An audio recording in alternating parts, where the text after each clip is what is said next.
Hello everybody, welcome to Change Your Life with Essential Oils. Tonight's class is essential oils and pets. So I do have a lot of information that I want to go over. I will be reading occasionally as well. So welcome everybody. What the point of today's class is to get to know a little bit about how you can safely use your essential oils with your pets. I'll go over some dilution ratios, how to know whether or not they're good oils to use for your pets. Also, we will be going over dilution, etc. Some of this stuff I'll follow up with and put in notes in the video as well afterwards, so that it's something you guys can copy and paste and keep as an easy reference. So ultimately, you want to follow proper dilution protocol for your pets. Very important. You can apply to your animals just with the oils in your hands. It's not recommended to have pets in a room with a diffuser where they can't leave the room. So ultimately, if you have pets, I diffuse all the time with my dog, but my dog has the ability to come and go throughout my house and leave the room if he didn't like the smell of something. So ultimately, when you're introducing oils to your pets, you want to start slowly.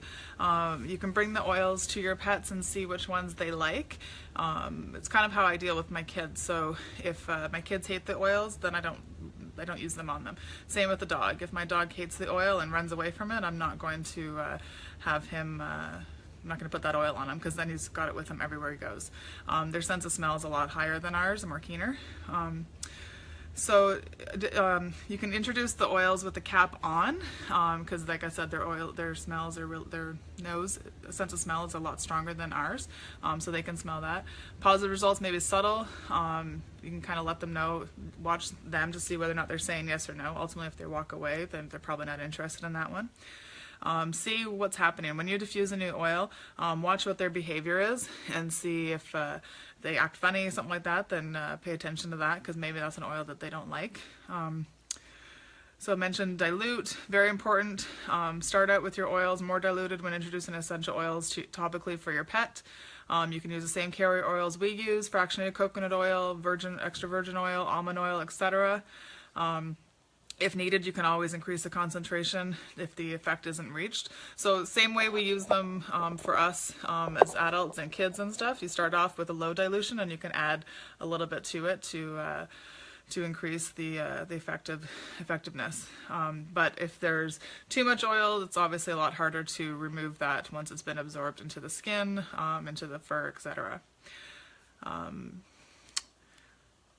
Like I said, observe their behavior, see how they're reacting to it.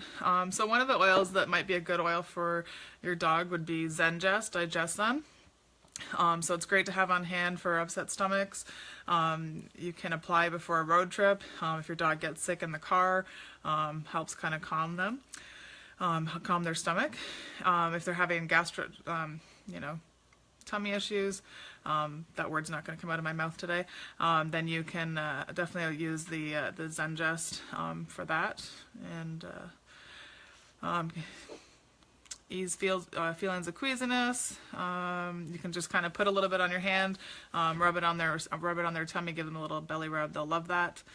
Apply 1 to 2 drops 2 to 4 times a daily as follows. So for dogs that are up to 20 pounds, 1 tablespoon of carrier oil for 1 to 2 drops of essential oil. And if they're over that, you can use 1 teaspoon of carrier oil for 1 to 2 drops of essential oil. So you would always start with that 1 drop, and then if needed, you can increase to the 2 drops.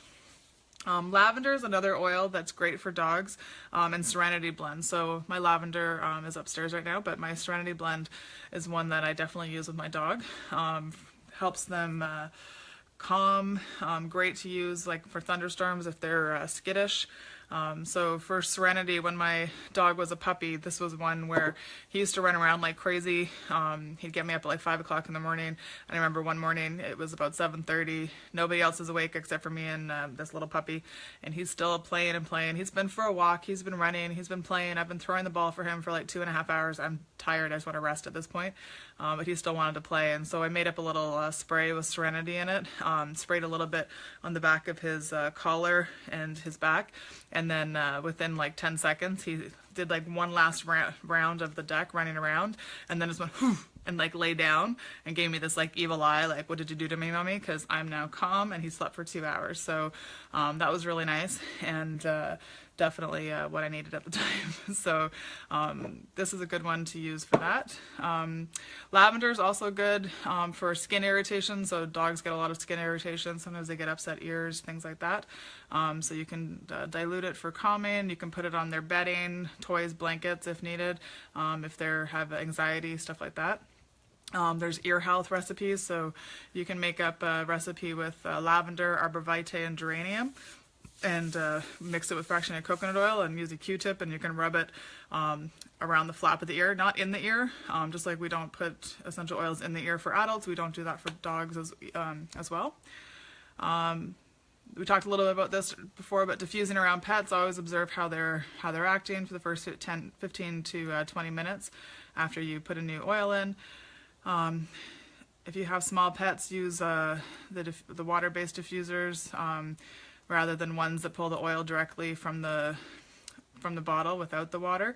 It will help disperse things a little better for them. Allow your pets to roam freely. Leave room doors open so their animal can leave if they want to. And that's something to keep in mind too at night. So at night, if they are in your bed, don't close your bedroom door if you're diffusing for your own bedtime. Leave that door open, even just a little crack, so if it's a cat or a dog, it could leave if it chose. So ways you can use them aromatically around your pet. You can spray it in the air with like a water mist. You can let your pet smell it in your hands or with the closed bottle. You can put on a cloth, cotton ball, on your pet's bedding. Hot water, steam, a humidifier, assuming that the humidifier is good for your oils to be used. You can put it in a fan or air filter in your home as well. So that's all great ways you can use them for your pets. There's different ways you can use them for little animals, rabbits, other pocket pets as they're called, guinea pigs, those kind of things. But they're a lot more sensitive. So ultimately, in my mind, I just, I probably wouldn't use them topically on those little guys. I would just diffuse for the same way that I would normally, and use it that way. So topical application for pets, so dilute, like we've already been talking about. Definitely important to be diluting any essential oils for people or for pets. Great way, you can put them along the spine, pet the hair backwards from tail to head so you can get the oil right to the skin. Massage, massage it into your dog. Reflexology points on the skin between the back paws and pads if you want.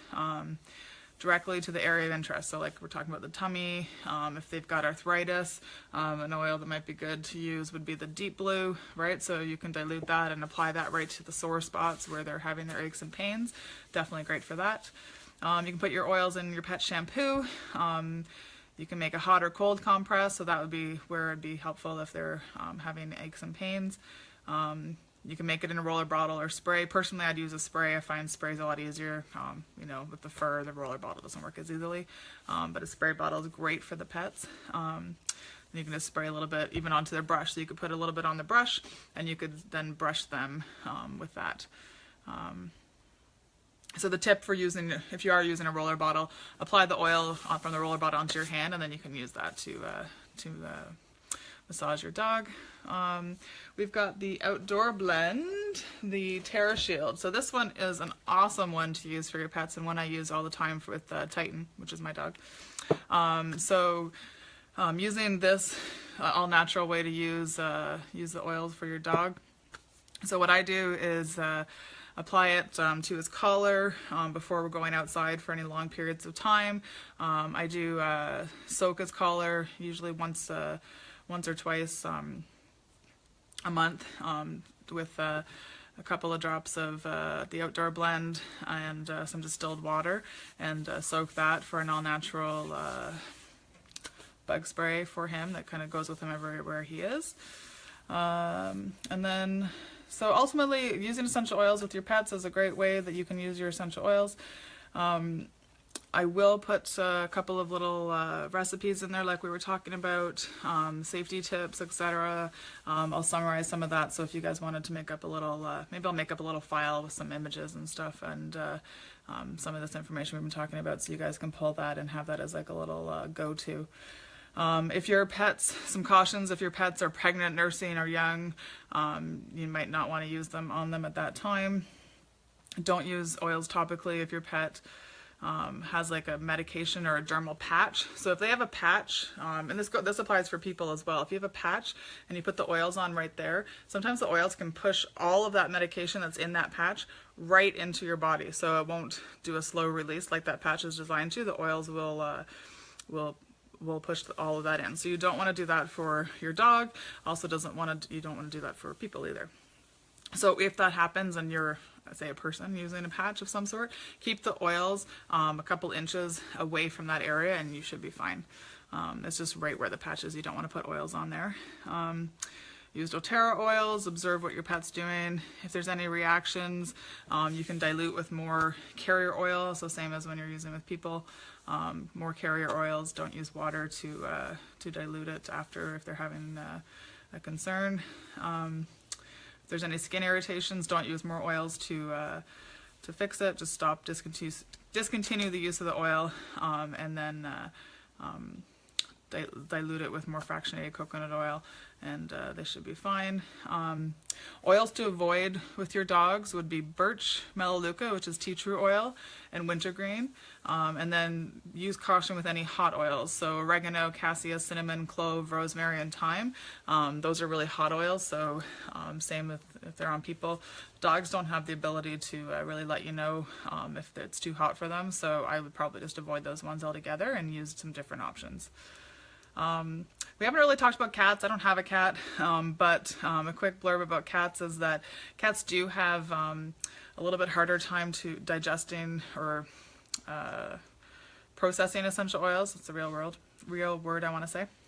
And so for them, avoid using them topically or internally with cats typically, especially basil, any citrus oils, birch, cinnamon, clove, dill, fennel, melaleuca, tea tree oil, oregano, peppermint, thyme, rosemary, spearmint, and wintergreen. So those are all ones to avoid with cats. And definitely for cats, that's where I think the diffusing comes into play a little bit more, is making sure that if you're diffusing, your cats can just come and go as they please. Because there's a good chance you might diffuse some of those oils, especially the citrus oils and stuff like that. Based on what I've heard and read and stuff, if you're doing that and the cats can leave the room, then they're fine. They have the ability to leave, then you should be able to diffuse no problem. If you have any questions, please, as always, let me or Jessica know. We'd love to help you out. Thank you for coming and checking out this class. I will post some of those details that we talked about here, and I will post that in probably tomorrow. Okay? All right, have a great day. Talk to you soon. Bye.